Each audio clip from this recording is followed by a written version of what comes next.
Their games are very popular. I know a lot of my friends on Facebook that I haven't even talked to about working at com2us or the games that I work on, they have the games, they play them all the time. com2us 是一个将最好的游戏带到全球的公司，以我们现在代理刀塔传奇，或者说将来要代理其他游戏而言，它都是在某一个特定区域已经证明了它是最好的。com2us really special is that it's a Beijing Chinese company that makes all its money and all its success worldwide. Got employees from all over the world. Almost half of the employees are international. 我们团队有荷兰的，有美国的，有土耳其的，一个部门都有外国人和中国人结合在一起。Here, I think it doesn't really matter who you are. If you have a great idea, then people want to hear it. 我们很疯狂的在做事情，老板也很疯狂的在想很多可以让公司更好的事情。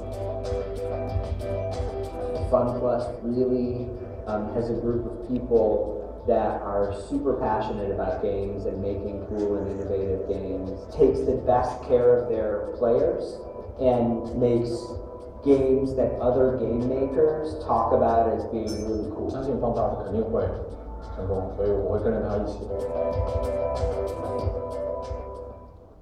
Okay, thank you for watching.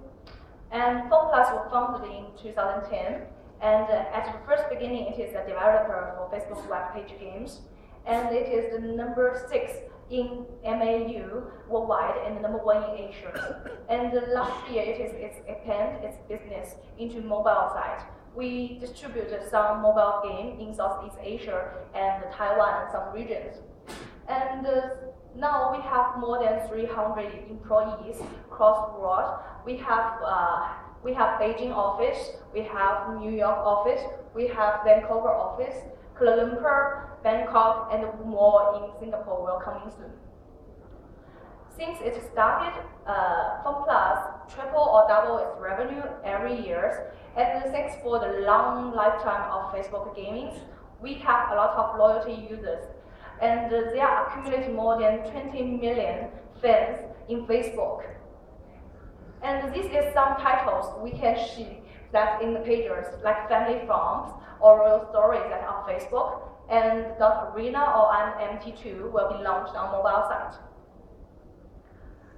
And the unique of com2us, which have been introduced on the video as well, that is, we are quite a global companies. Like 40% of employees are foreigners, and also we will have dedicated team members in different locations to do the on-ground promotion for our games. And also, the past Facebook games have proved our success on the loyalty games, simulation games, and we enter into the mobile games and launched .arena quite successful in Southeast Asia last year. In the past, the cooperation with big market leaders like Facebook, Apple, Google, we have good relationship with all of them. And also, com2us aim to help small developers to go global.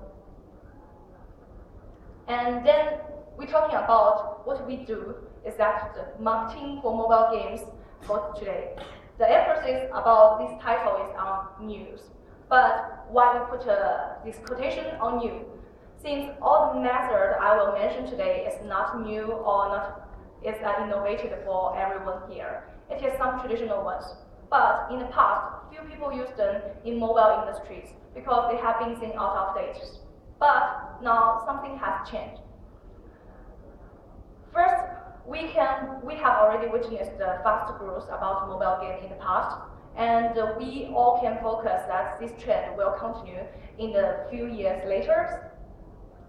And since the first days, performance marketing has become a good partner of the mobile game because it is quite flexible in planning. Everyone can control all the channels. It can start and close by yourself. And also, it is very good at targeting. Everyone knows we have a lot of data, like demographic ones, region ones, device ones, or even interesting and behavior. Help us to find our real customers. And then, it is quite suitable for all scale companies.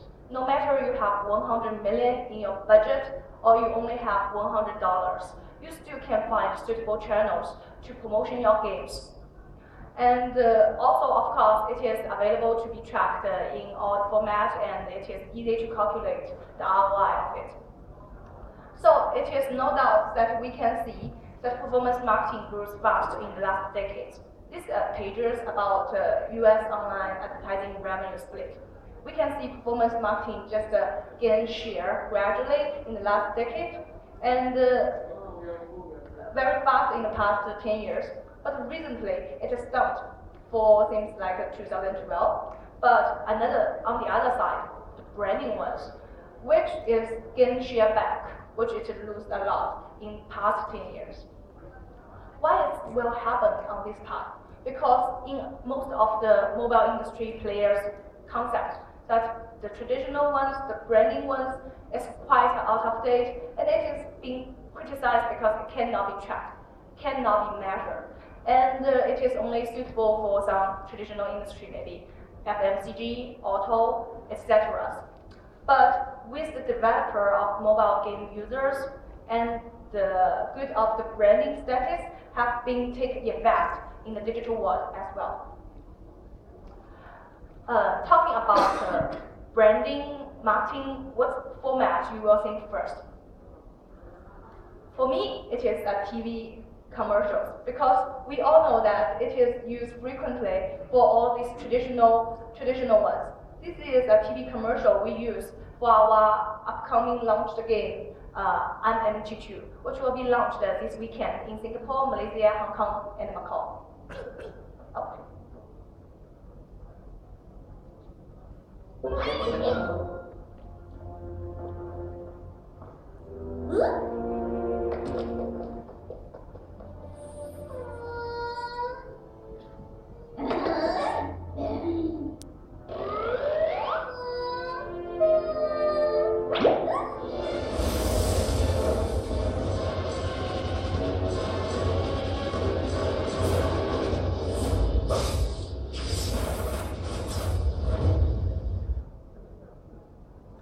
Commercial has been used quite frequently nowadays in the mobile gaming promotion. We all know that famous Clash of Clans TV commercial on Super Bowl, and as well, more and more small companies also use TVC as a promotion. A successful case study about TV commercial we maybe all know about, that is Puzzle Dragon. The game was launched in the middle of 2012, and at first beginning it received good feedback from the Japan market. It accumulated around 2 million downloads with several months. But after that, the growth of download just slowed down. So Puzzle Dragon launched their first TV commercial in October. And we can see from the chart about the download, it is just speed up. And finally, we all know Puzzle Dragon began a nationwide games, which is #1 in Japan as well as #1 in worldwide. And with this successful case, and we can see on the right that Japanese top game companies all invest more on TV commercials. In the past 5 years, the investment on TV commercial for Japanese top 5 game company just almost triple every year. And this is not happened in Japan. This trend is swept all of the Asias, and this is the map including a lot of countries. And we can see the red ones that was heavily used TV commercial as a method. And on the right, it is a list about all the TV commercials happened in the first week of April in Taiwan. You can count that totally 21 mobile games have launched their TV campaigns at 3 days, at weekend, Friday, Saturday, and Sunday. A lot of are new games and some are old games. So it becomes very fierce competition in these small markets. And not only TV. A lot of other traditional methods of branding marketing has been used. For example, magazines, press media, trim bodies of subway, billboard, LED, and maybe gathering, e-sport tournament, or other like hiring some celebrities to represent your games. So as we all know that when all this branding become a requirement for people to launch a game, to do the marketing, a question also arises. Is this big-scale branding marketing suitable for all the games? Of course, the answer is no. So we have more questions like which game is suitable for this branding marketing, and in which region will have the most effective result, and which media should we use, and when should we put out our branding marketing. And before we answer these questions in detail, three critical checks maybe need to be done before that. First check is about the game quality, because we all know every money you spend on these games, if the game quality is not good, it will be a waste. And the second is huge investment, because branding is not like performance marketing. You can open whenever you want and close whenever you want. You need to do a lot of planning in advance, communicate with all the media channels, and do the booking in upfront, and pay the money in advance. So even when you find the result maybe not reach your expectations, you cannot call the money back. And the last one is leadership support. This one is quite important. And because we have mentioned, for branding compared to performance marketing, it is difficult to be measured. The data is quite recently, it is this February for US, and I think it is the most advantaged market which can represent the highest level we can measure our branding or advertising. But even ask the CMO in US, and the majority of people the answer of how can you measure branding and social media marketing, the answer is no. And even the ones who say yes, we can measure, it is focused on the qualitative rather than the quantitative analysis. So you need to get your support from your leadership at first about such a huge investment to do your branding. And then when the three checks, the answer are all yes, then we can do some detailed analysis and think about the planning of the branding. The first is the targeted user base.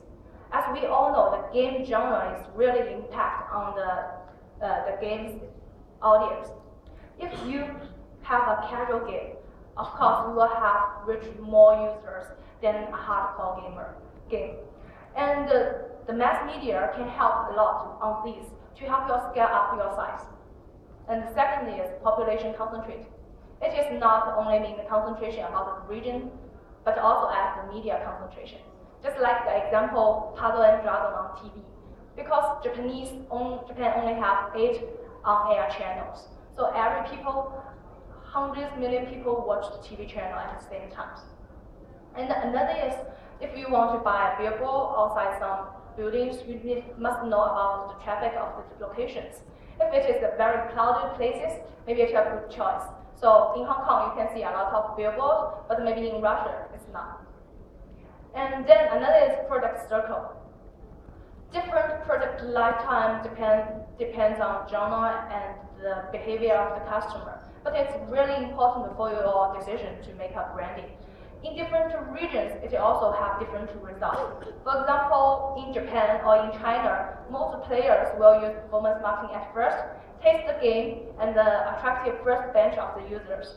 When all the feedback is good and they want to scale up the size, then they will use a lot of new methods for branding for their games. But in some small regions, like Taiwan, like Hong Kong, you must concentrate all your resources at the same time to make your game launch as a blast. Then you can attract it as much as ever you can. And first is the IP. Mention IP is because IP is quite hot in these years. And based on the online data, if an IP game versus an IP game, it can attract it like 4 times more clicks or users on the same position, like banner or something like that. And this scale will be enlarged on mass media. So when you consider all these 4 factors, maybe combined with your game situations, you can have an overall branding. And summarize about all the branding that you need to do for your branding marketing. First is you must familiar with your games as well as your customers. You know how to find your customers, what's their behaviors, which channel they watch, where they go. And the second is you have the local knowledge about all the medias. You know their situations. Of course, you need to look into the competition status as well. And the third is you must combine with the performance marketing and other resources together, because we still see data that majority share of the promotion still online. If you combine online and offline, it will be enlarge the whole impact. Okay, so nowadays promotion of games in different regions is not an easy job. So com2us really want to help a lot of small developers if they don't have such experience or money to do that. So recently we have launched a new plan which called Publish Plus. And for Publish Plus, what we do, our goal is to make best games to deliver all the players worldwide. And we want to find some people have the same goal with us. And what we can offer first is the financial support. We will have 100% upfront investment on your game or your studios, and we will give some various resource support from your concept to operations. And also, we will help you to do your published works worldwide on iOS and Android. Of course, we will have revenue share 50% to 50%, but the developer will own the IP by them. And which player we target? We target all the developers who do free-to-play games, no matter its size or its region. And this is some support we can provide it to the partners, like the art design, like the technical support, like the data analysis, localization, financial, monetization, and operation as well. And if you want to look into more information, you can go to our website, com2us.com. There have a detail about how the step to supply and join the plan. And in the last, I want to summarize about some partners we have cooperated in the last years. com2us just do the business distribution year since last September, but we have already launched several titles quite successful in Southeast Asia. Like Dota Arena, we launched it last September, and the highest growth ranking on Southeast Asia region is #1 in Singapore, #2 in Malaysia, #3 in Thailand. And it is maintained in top 5 for a long time, still in top 10. And a new game title we launched recently in Taiwan is I'm MT2. And the highest top 3 grossing reached is #1 in Android and #4 in iOS. And it will come in soon to Singapore and Malaysia as well. So looking forward to cooperation with all the developers, and hope your games can be the next. And thank you for listening. Thank you, Wendy. We do have time for probably one question, I think, if anyone in the audience has one. If not, there is one thing I'd like to ask. I find it really interesting you're moving into publishing. Yeah. I talked to a lot of independent mobile developers, and mobile, really, the promise of it was this new place where people could be independent and make games and not have to use publishers anymore. But obviously there's so many games out there now, it's really, really hard to find success. Does mobile need publishers now to give developers a way of actually getting their audiences, and the need to return to that old way of thinking? Because we all know that for global distribution and marketing, it is more and more difficult, because we have a lot of new games launched every year, and a lot of small studios maybe don't have the experience to doing that. That's why we launched a Publish Plus, and this can give some supporting for all these aspects the small developers needed, especially the regions maybe they are not familiar with, or maybe they are short of money to finish the games if they are developer, or some other knowledge they are lack of, or even we can contribute to some resource, like human resource or other resource, help them to finish that. So just being more flexible than publishers used to be, basically. Yeah. Letting them keep the IP, better share of the revenue, things like that. So still retaining some independence in there as well. Yeah, we are quite flexible that only it is focused on mobile. So you need to be an iOS and Android games this time. Maybe future we will launch some other plan for other platforms. And we don't mind about your studio size or mind about which location languages that you use. All these things is we do the global distributions. So we want to find partners global-wide. Well, that should be of interest to some people in the audience, no doubt. I'm sure Wendy will be happy to talk to anyone who wants to discuss that. In the meantime, round of applause, please.